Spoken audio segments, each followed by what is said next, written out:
What's up, everybody? I'm Brutal BC. I'm Cactus Jack. And we're here to talk about the BMF title fight. UFC 326 this Saturday. Live, Las Vegas on Paramount Plus, baby. You know it. So we got Max Holloway, Charles Oliveira too. I'm excited for it. But they are both two bad motherfuckers when you really think about it. Both of them has come from nothing. I believe Charles... Yeah, he was poor from favelas, I believe. Dad worked in the slaughterhouse.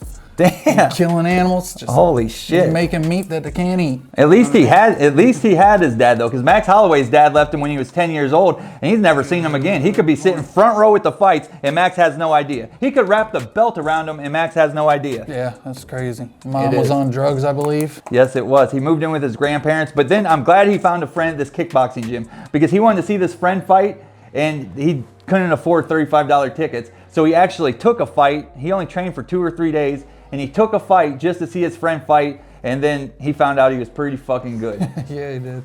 Ended up being one of the best.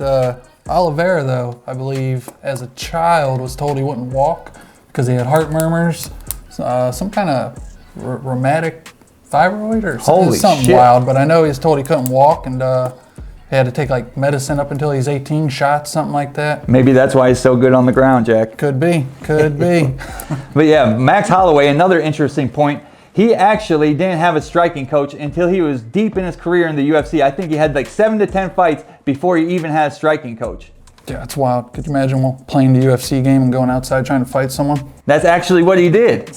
He fucking learned how to strike. He learned how to strike by mimicking Jose Aldo's moves on the UFC game. He would do a fucking left, right, uppercut, and he was like, holy shit, that works in the game. Let's try it in real life. And he fucking won like 7 UFC fights doing that. Yeah, it's insane. Ended up beating Aldo, too. I know. Nice. Kicked his ass with his own moves. That is fucked up. Played him in the game, fucking people up, and then fucked him up. The best fucking boxer in UFC without even having a striking coach. Now that shit's insane. But old Charles Olives, he ain't nothing to sleep on though. He's got the most finishes, I believe. He does have the most finishes in UFC history. I mean, he's been on a tear, really. I mean, I know he was the lightweight champion forever. Nobody could beat him. And the people he beat, you can't sleep on. I mean, Justin Gaethje, Dustin Poirier. But I mean, the dude, he used to be a quitter, or everyone would label him that. You know, he was younger. He's gotten a lot more mature, a lot more tougher.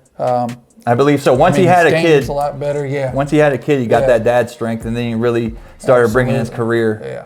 Because I mean, I had Dustin against him. I had Justin against him. He's one of them guys. Every time I bet against him, I'm losing. And even though I like money, Charles. Even though I like Max for this fight, we cannot sleep on the fact that Charles Oliveira has the most finishes in UFC history, especially when you got guys like Khabib, Islam, and all these other submission specialists. For Charles to hold that at this day and time, especially whenever wrestling is big now, you got guys like Marab and all these other wrestlers that wrestle and still finish fights. This dude's got the most finishes in UFC history, so it's scary going against him. What makes it real exciting, I think, is they both grew up in the UFC. Yeah, a lot of similarity. They both grew up dirt poor, and they both came out of extreme circumstances that most people wouldn't even get out of and be some sort of successful, even make it to the UFC. But to make it to be legends to the UFC and then fighting for this belt, it's pretty fucking special, and I don't think there'd be 2 better guys to do it. No, not at all. Both prior champs, both bad motherfuckers. Yes. You know, both with points to prove.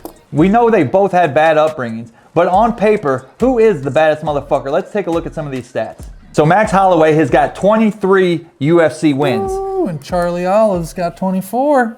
But Max has got 13 UFC finishes. Damn. Charlie's got 21. I believe that's the record. What the fuck? Yeah. But Max has got 13 performance awards. Yeah. Old Charlie Olive's with the 21 again. What the fuck? Okay. Well, how about this? Max has got 3,655 significant strikes. Does Charlie Olive got that? No, he's got a quarter of it. 904. Charlie has got him beat in every fucking case. But whenever you see a significant strike difference like that, if that's how this fight plays out, unless he can't get him on the ground and get another fucking submission, then he's going to get hit with a fucking, 300-400 strikes, and Max shit's going to go up in the 4,000s? Yeah. It's almost like every hit Olive lands, Max gets 4. So what's the key to victory for Oliveira? Man, he's got to get him down. He's got to get him down early. And it's not an easy task to do because Max has got good defense. He's got a good ground game people sleep on. So let's take a look back at their first fight. Even though they was both infants in the UFC at this time, they're still the same people. I don't think Charles is going to quit like he did in that fight, but it would be great if Max could submit the submission specialist. And if someone could make him quit again, it's Max. You know, I believe pressure, so. He could definitely get him to quit. I believe so. Their first fight was so long ago. I remember, it's hard for a lot of people to remember. All I remember is Max looking very fucking confused because he didn't know what the fuck happened. And Charlie, without his hair dyed, was sitting on his ass on the canvas, and he told the ref, no more. But it was due to a neck injury. But this is why he kind of got the reputation of being a quitter. Because a lot of people, if you look at Kurt Angle, I know he's different, but he won the Olympics with a broken neck. I don't think Charles Oliveira's neck was broken, but good thing he wasn't in the Olympics. You know what I'm saying? Yeah. My name is Kurt Angle, and what the heck?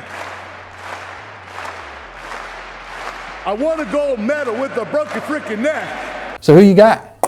I got Max Holloway by decision or TKO in the 4th round. I think if Max can get through the 1st or 2nd round, then he is just going to pummel him with punches.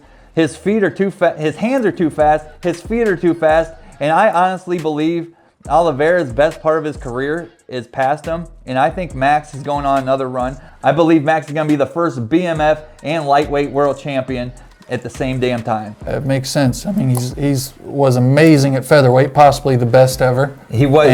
He's in talks looked of better since he's moved up. He's looked much better, and if you look at his physique, his muscles have got a lot better, and he's a big guy. He stands at 5'11". To get down to 145, that takes a lot of water out of your brain. It makes you easier to get knocked out, and obviously you don't hit as hard. I think 155 is where Max should have been all along, and I think it's where he's going to stay, and I think it's where he's going to reign supreme. I think Max is going to get it done.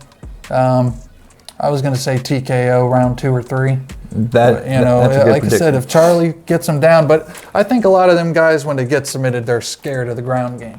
You know, Gaethje put him down, didn't want to go down. Dustin put him down, didn't want to go down. Holloway might follow him down there. He's very dangerous too, but he can get back up because again, let's look at Topuria. When Charles and Topuria got tangled up, Topuria reversed him. Right. When Topuria took Max down, Max got right back up, broke the lock, and fucking started beating on his face again. Yep. So I got Max Holloway all day, every day. I'm going to put my money where my mouth is, and I'm going to bet my whole fucking house on him. If any of you Oliveira fans out there think he's got something for my boy, I will bet my hair on it.